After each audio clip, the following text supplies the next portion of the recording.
Oi, hoje eu vim te ensinar como é que funciona a estrutura de uma aula de balé. Se você não sabe, quer aprender, continua assistindo esse vídeo. Mas antes da gente começar, não esquece de se inscrever aqui no canal, de deixar o seu like, compartilhar esse vídeo com seus amigos e também de me seguir lá no Instagram, no @devobalé. A aula de balé, ela tem uma estrutura e uma sequência certa de passos que são seguidos ao longo da aula. Então, existe uma ordem em que esses passos são dados. Não vem da cabeça do professor, foi uma fonte de muito estudo, de muitos anos de estudo, que desenvolveu essa ordem que acreditamos ser que é a ordem que melhor prepara o corpo do bailarino. Então, essa aula de balé, ela vem numa crescente. A gente começa lá no início com coisas bem lentas, bem devagar, e que ao longo da aula a gente vai dando condições para o corpo acelerar e fazer coisas mais difíceis, coisas mais desafiadoras.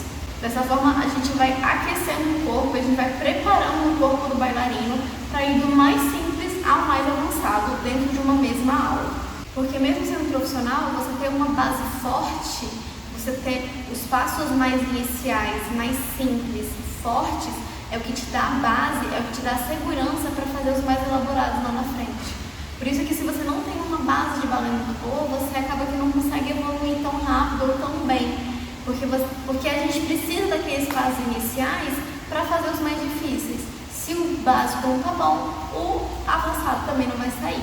Então a gente precisa sempre preparar o nosso corpo, acordar o nosso corpo, trabalhar a nossa base, o que é simples, o que é fácil, para que o difícil também funcione depois. E qual que é essa ordem, então, que a gente segue na aula de balé? Então, normalmente, a gente geralmente começa na barra, e aí, depende do professor passar um aquecimento ou não. O ideal é que o aluno já chegue em sala de aula aquecido, com o corpo preparado. Se você vem com o seu corpo frio, como se tivesse acabado de acordar, ele não vai entender e pegar as informações muito rápido do que você está querendo. Quando seu corpo já está aquecido, já está pingando, já está suando, aí você pode começar a sua aula de balé.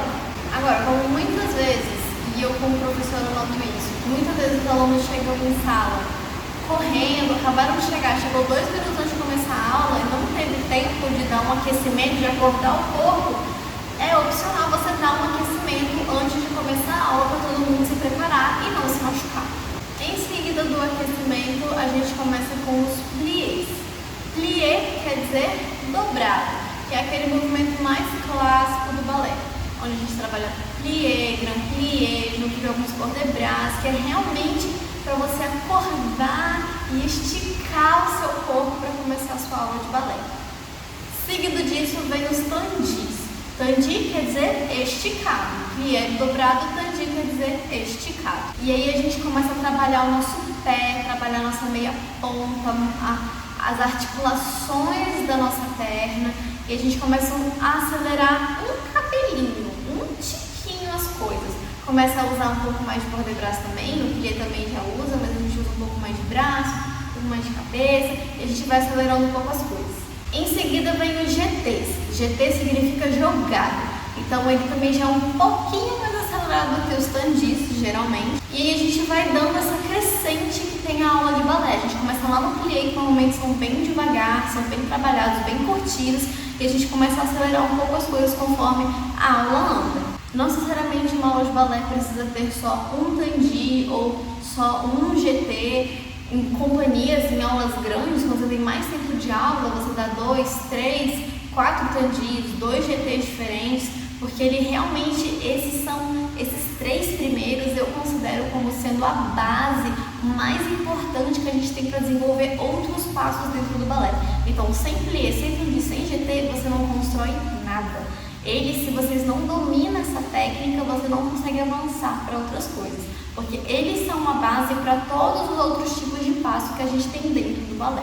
Depois dos GTs, a gente entra com os rond de jambes, que a gente começa a trabalhar um pouco mais de articulação de quadril e um pouco mais de altura de perna, um pouco mais de força. Logo após a gente vem com os fondis, que na tradução literal é derretido, mas não quer dizer que você derrete junto, você tá lá. Ele só vem, é como se fosse um tandi acompanhado de um plié, cada um uma perna, e que também já começa a exigir um pouco mais de força, um pouco mais de altura de perna.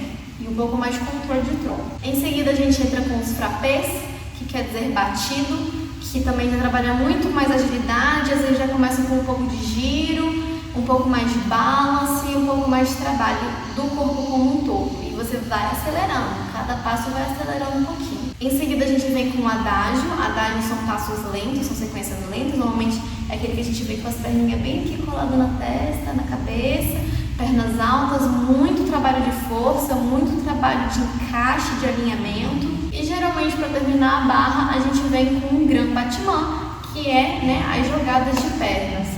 São grand battement GT, né?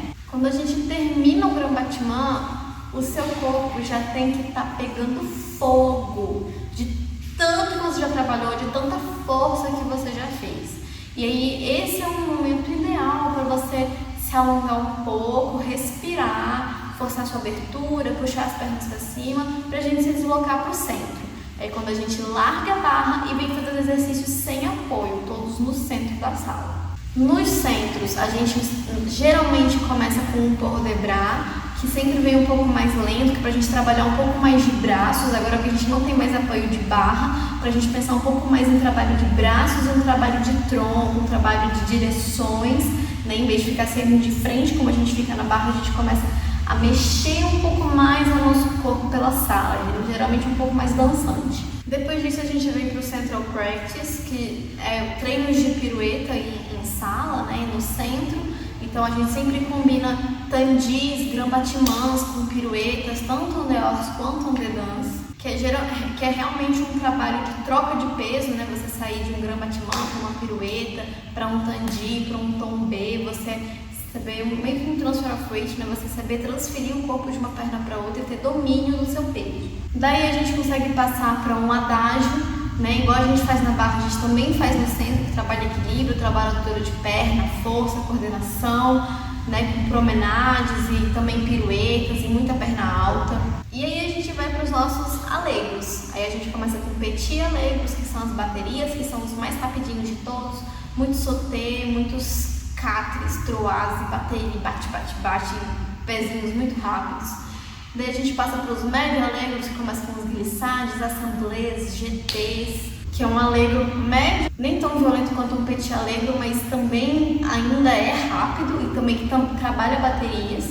E aí a gente passa para o gran alegro, que normalmente são diagonais e com trabalhos de giros também, que é onde a gente tem os grandes saltos, os giros, as valsas. Não que essas coisas não consigam se encaixar nos outros exercícios também, você consegue misturar as coisas. Mas os gran alegros geralmente eles vêm de grandes diagonais, grandes sequências bem bonitas para você usar todo o espaço da sala possível. E daí a gente segue para os treinos de giro, então muitas vezes a gente treina fouetté, treina só tour piqué, sai girando pela diagonal, chené, todas essas coisas. E por fim a gente vem com a reverência, que é realmente para terminar nossa aula, agradecer o professor pelo ensinamento que ele trouxe pra gente, pelo tempo que ele se disponibilizou ali pela gente. Infelizmente 1 hora de aula é muito pouco tempo e geralmente a gente não consegue fazer todas essas coisas que eu falei aqui para vocês. Além de que algumas coisas dentro dessas coisas que eu falei são muito avançadas, são mais complexas. Então, geralmente em aulas de balé adulto, principalmente as iniciantes, não tem todas essas coisas, porque a gente tem que ir aprendendo a fazer as coisas de pouquinho. Então, primeiro a gente domina a base e aí, conforme essas alunas vão evoluindo, a gente vai dando outras coisas mais difíceis. Então, por exemplo, um frappé. Muito dificilmente você vai pegar uma aula de balé adulto iniciante e você vai ter frappé. Porque exige uma coordenação motora, exige uma técnica, existe um domínio que quando você está muito no início, você ainda não tem. Não quer dizer que você não vai ter, você vai ter, mas primeiro você tem que dominar outras coisas para chegar nisso. Então é muito incomum você ter, por exemplo, frappés dentro de uma aula de balé adulto. Dentro de uma aula de balé adulto iniciante mesmo, ali do comecinho.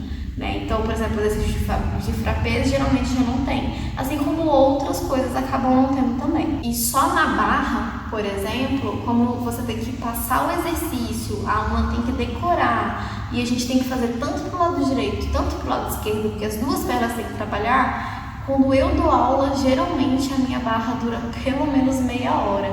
Mas a barra, pra mim, ela é indispensável, porque é na barra que você consegue realmente ter tempo de pensar e limpar a sua técnica. Quando você vai pro centro já é para dançar, aí não dá mais tempo de limpar muita coisa. Então a barra é muito importante. Só que como a gente prioriza muito a limpeza, a técnica e tal, e você quer que a aluna melhore sempre, está dando correções e um monte de coisa, acaba que metade da minha aula geralmente é só barra. Então nem sempre também eu consigo dar todos os exercícios de barra que eu gostaria de dar. Então, por exemplo, às vezes, se eu dou rondejando, nem sempre eu dou fondue. E aí na outra aula eu troco, em vez de dar o rondejando eu dou o fondue. Porque nem sempre dá tempo de fazer tudo numa mesma aula, porque o tempo é pequeno. Então, em vez de eu tentar fazer tudo dentro de uma mesma aula, geralmente eu revezo entre as aulas, porque em vez de não fazer nada de nenhum dos dois, pelo menos um dia faz um pouquinho e ninguém fica sem fazer os exercícios que precisam ser feitos. E eu pretendo também, daqui a um tempo, gravar algumas aulinhas de barra, alguns exercícios de centro para deixar aqui para vocês treinarem e poderem fazer em casa. Mas isso vai ser em outros vídeos mais pra frente. Se você gostou desse vídeo, se ficou alguma dúvida de como funciona uma aula de balé, de como é o roteiro, vamos dizer assim, de uma aula de balé, deixa aqui nos comentários pra mim o que você achou, quais são as dúvidas, tudo o que você tá pensando. Não esquece também de deixar o seu like aqui no vídeo, se inscrever no canal, compartilhar esse vídeo com seus amigos e também de me seguir lá no Instagram, no @dabalé. E eu fico esperando vocês no próximo vídeo. Um beijo e até lá!